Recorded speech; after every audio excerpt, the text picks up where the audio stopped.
the main purpose of HRNC Act, where they will rectify the problem and give it back.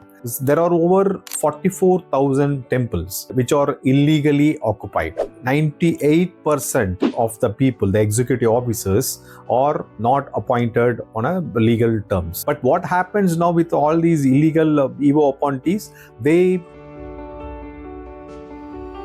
So temples are being used only as a money-making stuff.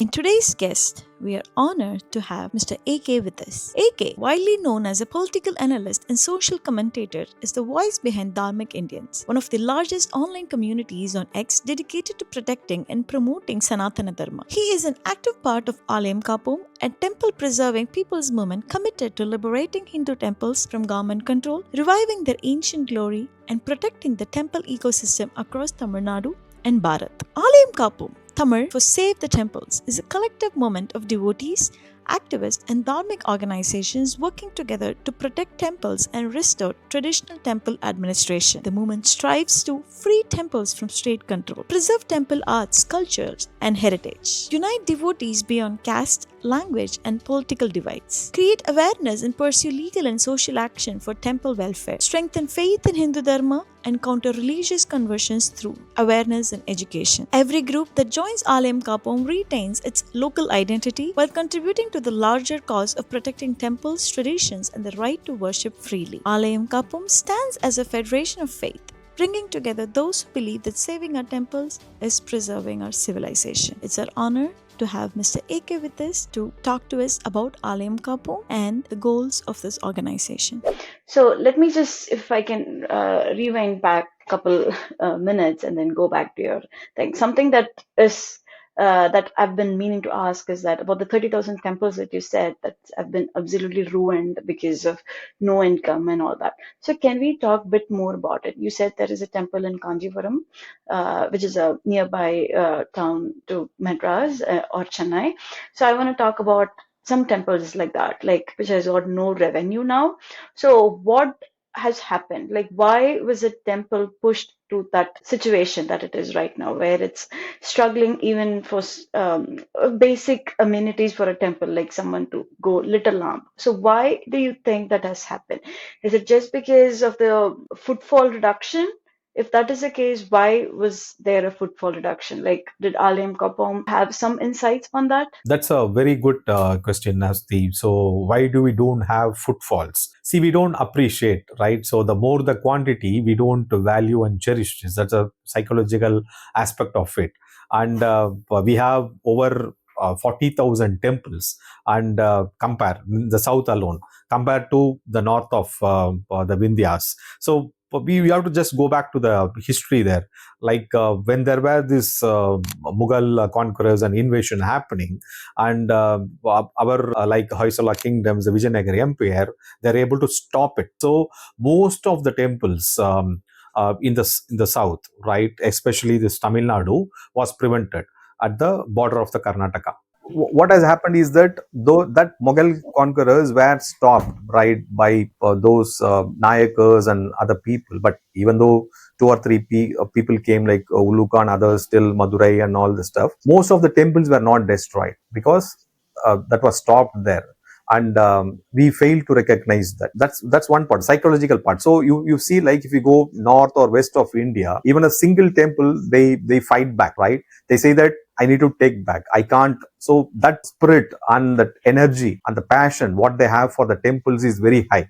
Whether they go to the temples or not is a secondary. But I'm saying they have a less number of temples and they don't want to lose it. So you see the passion, right, of owning that and protecting the temples is very high comparatively to the south, where we have a plenty. And if I go down my street, on the left there is one temple, the right there is one temple, and if you go everywhere there is a temple, and we don't value that thing. Because of these things, we don't value the true, what is the essence of our Sanatana Dharma, right? I'll say that I told you about this Kamya Bhakti and Nishkamya Bhakti, right? And over the years, we ourselves have started giving wrong things, like if you go to this temple, you get your desires fulfilled, you go there, you get your desires fulfilled. Kind of a marketing was required for a temple, and people were only falling for that kind of marketing. I'm not against any pariharas and all that stuff they call, but it has now become a business on its own, right? There is a coterie of people who take that lead and do that, but that's a different topic altogether. Over the period of time, it has become like a temple is not for a devotion or a place for you to go and relax and take peace of your mind, that vibes, all the stuff, but it has become more like a trading exercise with the god, right? I'm coming you, I'm doing these things to you, you do these things to me. So that was misunderstood completely, right? Our own people has to be blamed, our own people, in the sense like the people, the so-called people who need to uphold the tradition, the culture, the value, and take the true essence of our spirituality from Sanatana Dharma, have loosened a little bit. And in the name of getting that, what is a kind of pravachanam speeches and all, that they talk more about those kind of kamya bhaktis and those kind of stories. So literally, an average temple going guy goes to a temple just to fulfill his wish, not to feel connected to the temple. That's why we lost our Kuladevams. I can talk to hundreds of people. Only one or two families still go to the practice of worshipping Kuladevams at least once a year, right? And we fail to protect our own temples, the temples where our village stands and all this stuff.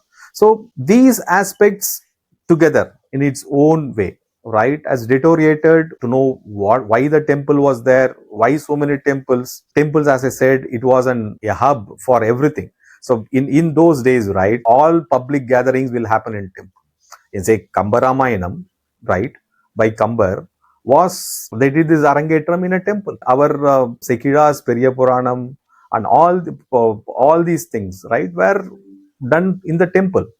All these inaugurations were done in the temple. That the arts and crafts were from temples. Everything was in temple. It slowly, everything got deteriorated. Now you can't go to a temple just to have a community bonding or do service and all this stuff. It has now become a place of market where you trade with the god, you go and get it. So that value we lost, at least, right? We want to, through Alayam Kappom, we want to bring that connect for each and every devotee, at least to the local temples. You do need not go to think big, like I want to go and save Palani Murugan, Tiruchendur Murugan, or Samayapuram, or Kabalishwara temple. No, you look at your own temples. You go there. Just daily go to the temples. Get connect with the not only spiritually with the God, but also the atmosphere. You do service to the temples. Even if there is a crowd, try to manage the crowd. If there is a prasadam is getting distributed, help to get prasadam distributed. Help to clean the temple. Then you get the connection to the temple. So we lost that right from the root. So we have to bring it from the root. So it takes a long time for us to go and communicate, tell and make sense to the people of what we need to do. At one side, we talk about government, the control of temples and all this stuff. Okay, even if it becomes a reality that okay, we are to own our temples and we are going to administer our own temples.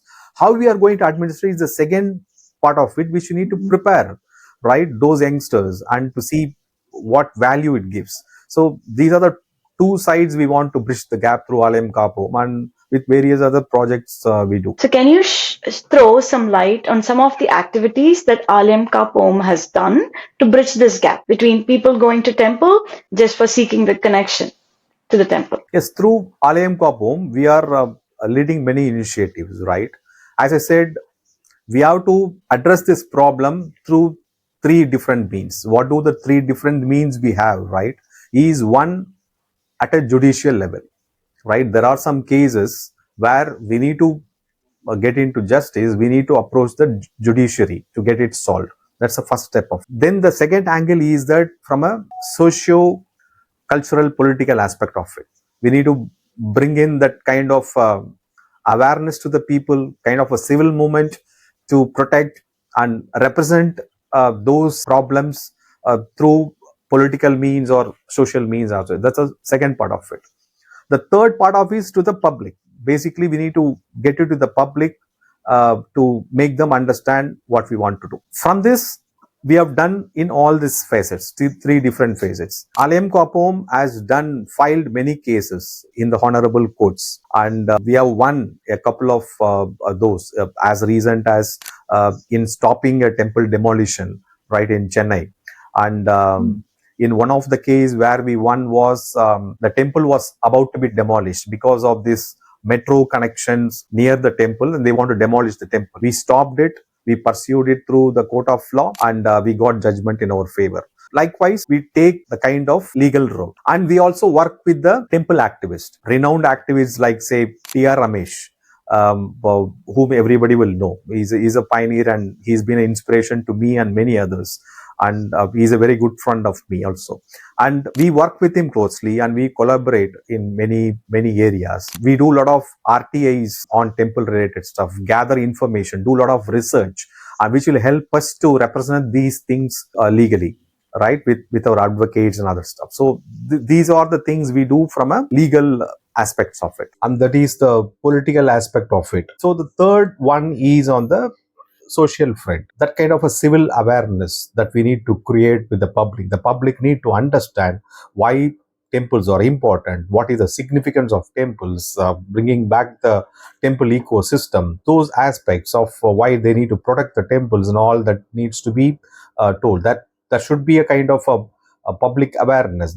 People needs to constantly get reminded on why they need to protect and save temples. That's a third aspect of it. We have our seminars conducted, we have our website, and we put a lot of blogs and articles for people to reach. And we have created a very good network of say kind of a WhatsApp and Telegram groups across each and every areas. Say, for example, a person in Kumbakonam, say near Tiruvadai Marudur temple, and those devotees around that temple are getting connected through WhatsApp groups for that particular area. So we want people to get connected at a, like I said, as an hub and spoke model for each and every spoke at different areas, and make them aware and make them participate in the events, do temple service, do those activities. And we also do temple tours in Shivaratri or during any other part, right? We take them to the temples which they usually don't know or not heard of, no footfalls, but it has a very significant value. Those kind of things we do at a social, at a cultural level. So from a legal judicial level to the political level to the social level, all three aspects, Alayam Kappom has his projects and the process and structures running, and fairly successful, but the challenges are many and miles to go. So as recent as the project, what we have taken recently, some notably 4 temples, I'll say, in and around the Kumbakonam area, where the objective is to ensure that people come there and it is on a self-sustained mode. These 4 temples don't have much crowd.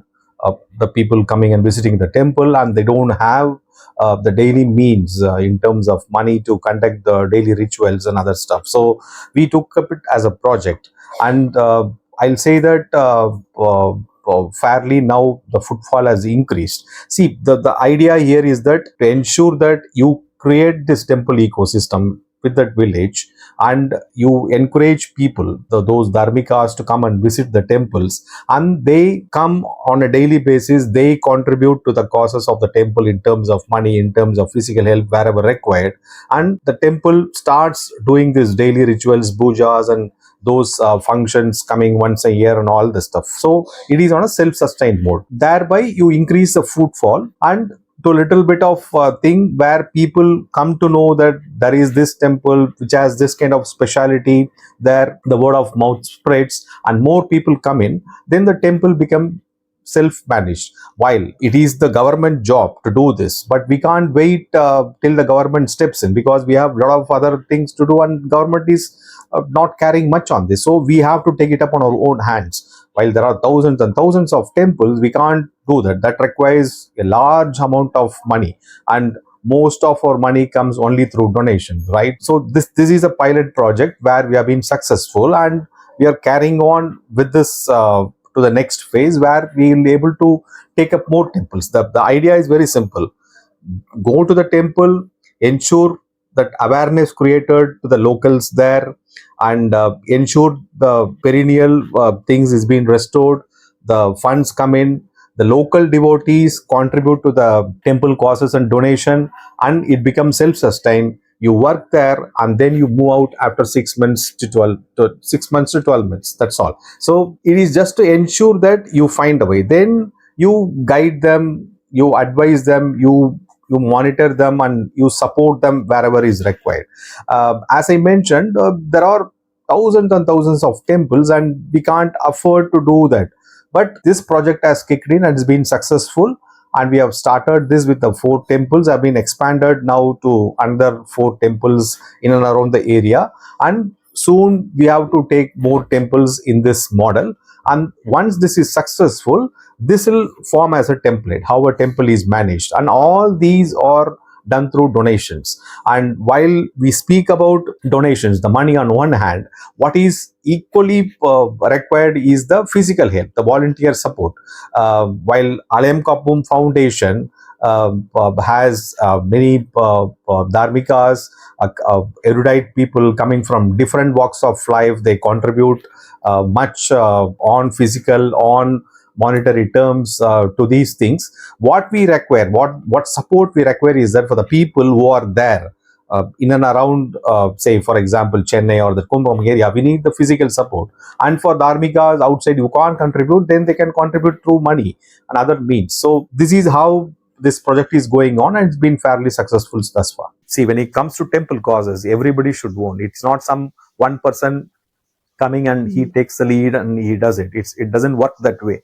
When we have to see a change, the change should come across all the areas of the society. And while we want to collaborate with all these people, we have advocates, we have great renowned activists like say T.R. Ramesh, Pun Manikavelu, who would have known that we have been pioneering that. He was a ex-DIG who brought notice of the idol theft and still is working in the ground to all. A lot of people are there. So a lot of advocates who spend the time, do it for a cause, right? Don't charge us if you have to fight it at the high courts or Supreme Courts.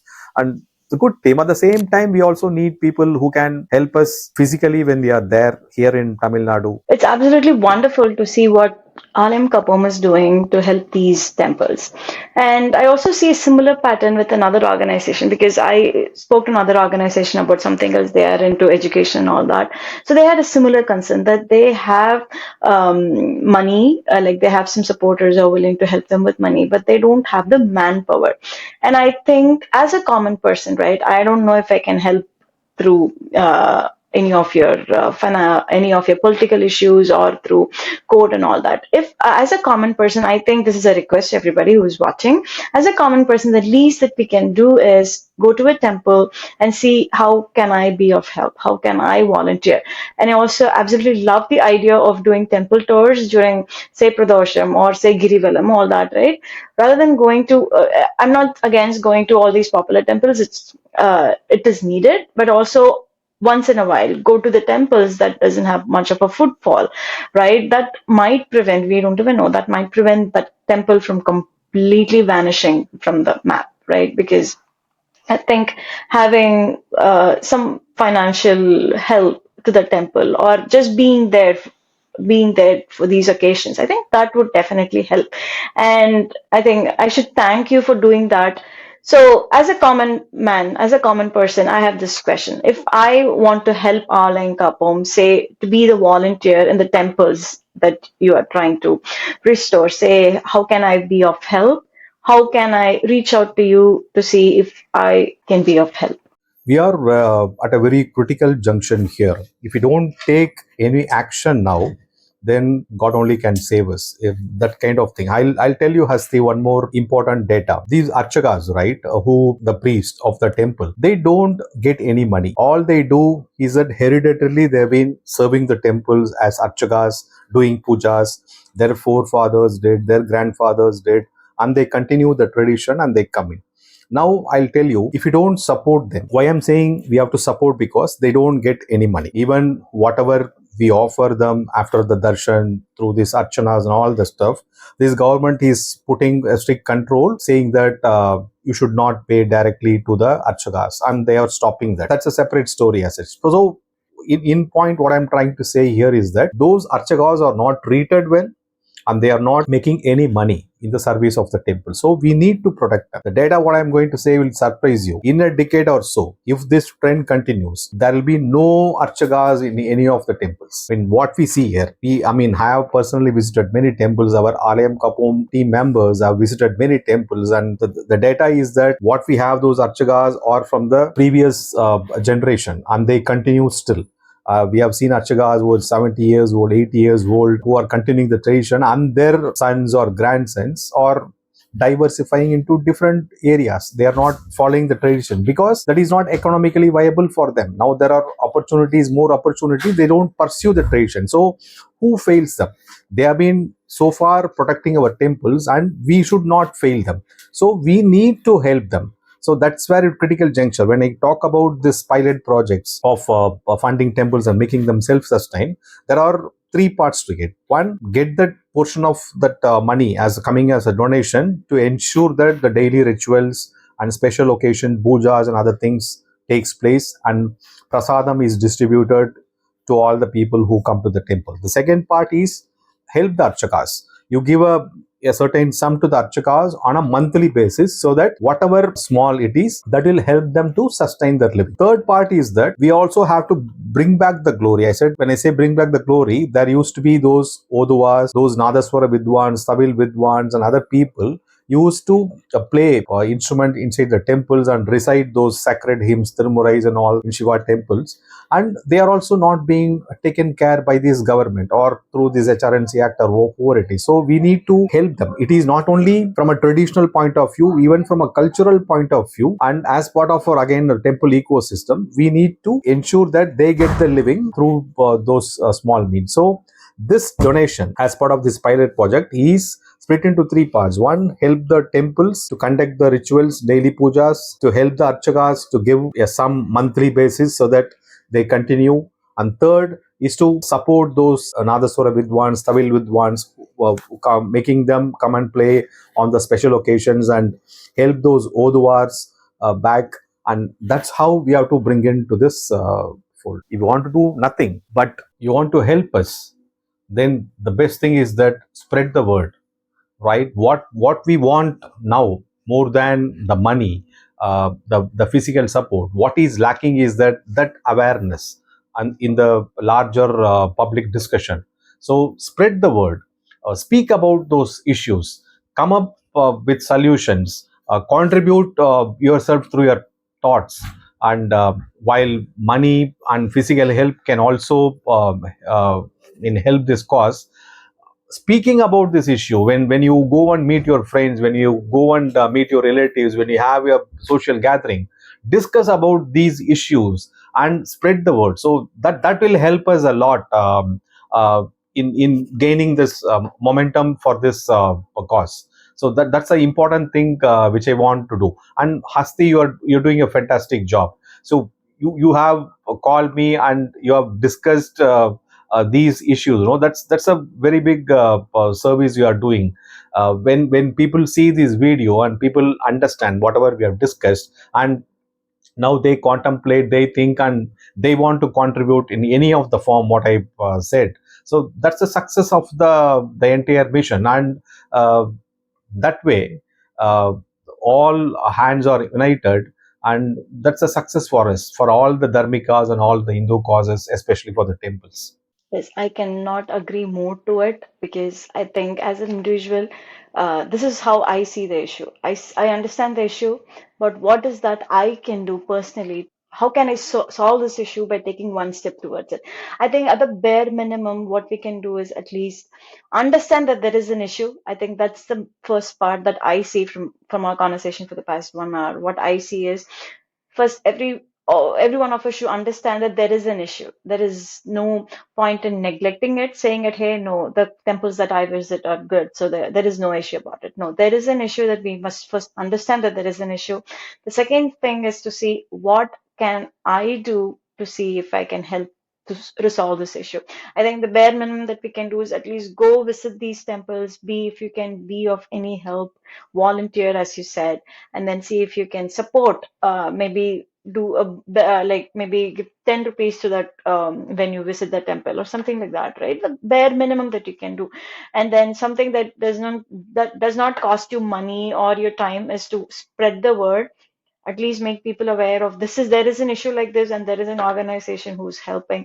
It need not be Alayam Kappom per se, it can be any organization that does similar things. At least spread the word, help people understand there is an issue, this is how we can be of help, and then if everything goes well, we'll be able to protect and save our temples. I think that's of utmost important. Given the gravity of the situation, I think it's of utmost important. And thank you so much, not just for you, for the entire organization, for coming forward. Like, I know you all have your own lives, and you're all volunteers in this. You're not in this for your own sake. You're in this for a greater cause.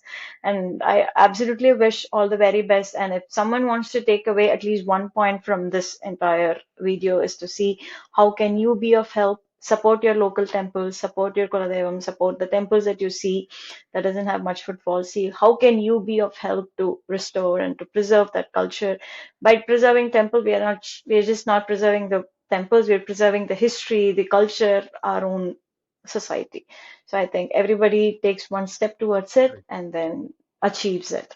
And I absolutely wish all the very best. It's my pleasure, Hasti, for having you invited me to talk about this temple cause. I mean, you are a person who values this work, and you understand the significance of this work, what Alayam Kappom Foundation does, and me representing Alayam Kappom Foundation and speaking about all the issues uh, uh, that brings up this discussion to the public and to all the people who are watching this video. So I should be more thankful on behalf of Alayam Kappom. Thank you so much. Yes, thank you so much. Absolutely. Let's connect soon.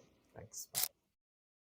In our today's artistic spotlight, we are thrilled to spotlight Mr. Prabhakar Raj Selvaraj. He began his artistic journey in 2022 at Sweetie Sharada Arts, where under Sweetie's guidance, he discovered a deep passion for creative expression. Over time, art has become more than a skill. It's a meditative practice that helps him stay present, centered, and calm. He primarily works with acrylic, oil paints, charcoal, and colored pencils. Through these contrasts, he explores both emotional intensity and stillness, creating works that invite quiet reflection and visual immersion. This particular piece features a priest performing daily rituals to goddess Mariamman. This is absolutely brilliant and a work of sheer dedication, hard work, and passion. We wish you all the very best, Mr. Prabhakar Raj Selvaraj, in your artistic journey.